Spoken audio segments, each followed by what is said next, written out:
Herzlich willkommen zu Spotlight, unserem exklusiven Videoformat zu aktuellen Investmenttrends.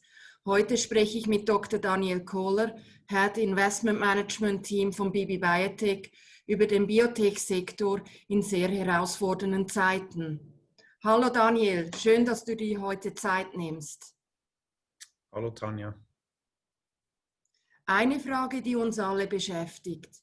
Erwartest du noch in diesem Jahr die Zulassung und den Beginn der Impfungen mit einem Covid-19-Vakzin? Also wir erwarten in den kommenden Wochen die ersten Resultate der Zulassungsstudien für die mRNA-basierten Impfstoffkandidaten sowohl von Pfizer und BioNTech als auch von unserer Portfoliogesellschaft Moderna. Wir sind zuversichtlich, dass in diesen Studien eine Reduktion der symptomatischen Infektion zwischen der geimpften Kohorte und der Kontrollgruppe durch den Impfstoff erzielt wird und dass auch diese Verträglichkeit gut ausfallen wird. Somit besteht die Möglichkeit per Jahresende für eine sogenannte Emergency Use Authorization, das heißt eine Zulassung für gewisse Risikogruppen während dem 4. Quartal oder dem Ende des 4. Quartals und dann eigentlich eine breite Zulassung per Q1 2021. Welche Rolle spielt der First-to-Market-Effekt für den kommerziellen Erfolg von Impfstoffen in einer Pandemie? Aufgrund der Erkenntnisse der letzten Quartale im Umgang mit der Pandemie ist klar, dass Impfstoffe der einzige breite Lösungsansatz für die Pandemie und den damit verbundenen enormen gesundheitlichen und wirtschaftlichen Herausforderungen darstellt. First to Market ist wichtig, noch wichtiger wird es aber sein, wie effektiv oder wie gut die Wirksamkeit dieser Impfstoffkandidaten ist, als auch natürlich die Verträglichkeit und wer von den Impfstoffherstellern schlussendlich noch dementsprechende Kapazitäten bereitstellen kann. Der zusätzliche Fokus auf First to Market liegt sicherlich auch darin, dass gewisse Pharmaunternehmen klar sich geäußert haben, dass sie die Preisbildung im Bereich der Herstellungskosten ansetzen wollen. Das heißt, nur diejenigen Firmen oder Unternehmen, die früh im Bereich der Impfstofflancierung unterwegs sind, werden dementsprechend Umsätze oder Gewinne erzielen können. Wird das in diesem Jahr gewachsene Interesse der Investoren an der Biotech-Branche in der Zeit nach Covid-19 anhalten? Und wenn ja, was bedeutet das für Forschung und Entwicklung? Also wir gehen davon aus, dass dieses Interesse nachhaltig ist. Einerseits erwarten wir, dass uns die Pandemie sicherlich noch einige Zeit beschäftigen wird.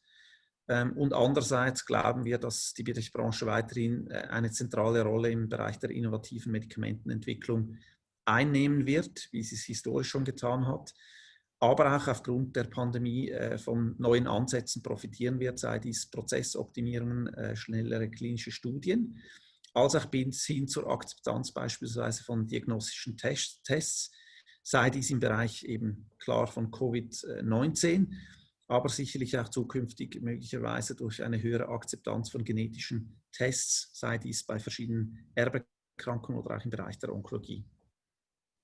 Die US-Präsidentschaftswahlen sind in vollem Gange. Amtsinhaber Donald Trump oder Herausforderer Joe Biden. Hat der Ausgang der Wahlen Einfluss auf die Wahrnehmung der Biotech-Branche bei Investoren? Also die Präsidentschaftswahl hat historisch häufig einen Einfluss auf den Biotech-Sektor gehabt, keine Frage.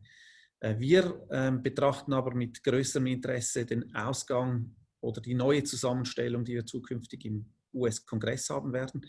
Denn der US-Kongress wird entscheidend sein bezüglich Gesetzeserlassungen. Diese Gesetzeserlassungen, vor allem im Bereich natürlich des Gesundheitswesens, können teilweise Risiken, aber sicherlich auch Chancen darstellen. Unabhängig, wer die US-Wahlen gewinnt und wer im Kampf gegen Covid-19 das Rennen macht, welche Portfoliofirmen von BB Biotech sollten in den kommenden Monaten verstärkt auf sich aufmerksam machen? Also in den kommenden Monaten wird sicherlich unser Hauptaugenmerk im Portfolio auf Modernas mRNA 1273, also dem Covid-19-Impfstoffkandidaten, verbleiben. Wichtige andere klinische Nachrichten erwarten wir beispielsweise von einer Firma namens Scholar Rock, die einen Entwicklungskandidaten im Bereich der spinalen Muskelatrophie hat. CRISPR Therapeutics, die Daten oder weitere wichtige Daten im Bereich oder zur Behandlung von Hämoglobinopathien präsentieren wird, als auch beispielsweise von Arvinas oder Molecular Templates, die dann im Dezember Daten zur Brustkrebsbehandlung aufzeigen werden. Zudem erwarten wir auch im letzten Monat diesen Jahres 3 Zulassungen für unser Unternehmen Myovant, Microgenics und Alnylam.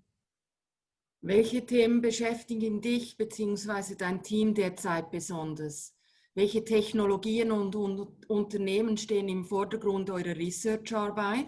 Das Team hat im Verlauf schon von 2020 seinen Fokus weiterhin auf vielversprechende Plattformtechnologien gelegt, als auch Gesellschaften identifiziert, welche an der nächsten Generation von rationalen Medikamentendesign arbeiten.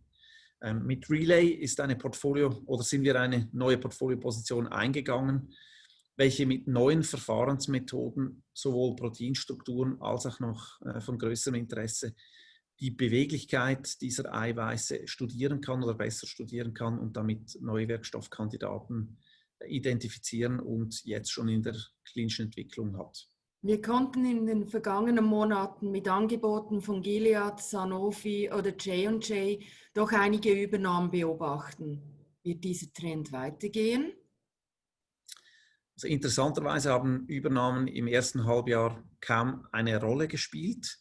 Und es war aus Sicht der Biotechnologieanleger sicherlich erfreulich, dass im Verlauf des 3. Quartals größere Transaktionen angekündigt worden oder wurden.